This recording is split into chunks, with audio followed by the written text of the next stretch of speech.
व सबस्क्राईब करा आणि बेल आयकॉनला क्लिक करा। अंशकालीन स्त्री परिचारिका वतीने प्राथमिक आरोग्य केंद्र टाकळी येथे आंदोलन।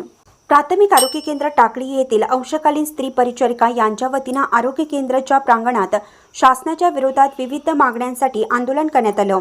यावेळी परिचारिका सुनीता बागल बोलताना म्हणाल्या, सध्याच्या महागाईच्या काळात फक्त 3000 रुपये वेतनावर जगायचं कसं? 25 रुपये वेतनापासून सुरुवात केलेली आम्ही सर्व गेली कित्येक वर्ष तुटपुंज मानधनावर अंशकालीन स्त्री परिचारिका म्हणून काम करत आहोत।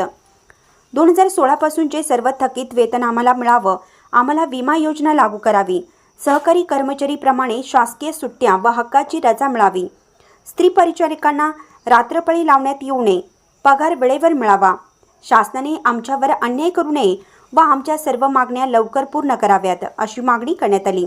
यावेळी सुशीला अर्जुन कोळी, सुनीता जयराम बागल, संध्या विजय गोते, सारिका सुनील कोकरे, जबीन नाईकवाडे आदी परिचारिका उपस्थित होत्या। इंडियाचा आवाज न्यूजसाठी जहांगीर रणमल्ली।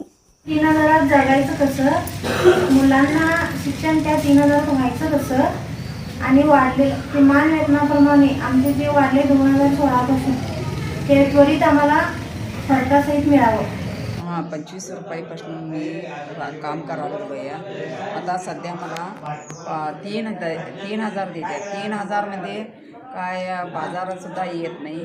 परत आता 2015पासून फरक काढतो म्हणून म्हणा लागल्यात। आम्हाला मोर्चा करून बाद झाला आहे। आता रिटायरमेंटचं वेळ झालं आहे। आम्हाला फरक बी द्यावं आणि पेन्शन बी करावं, पुढच्यांना बी चांगलं व्हावं असं आमच्या इच्छा आहे। सरकारनं दाद घेत नाहीत। आत्ता तर घ्या एवढं बोलून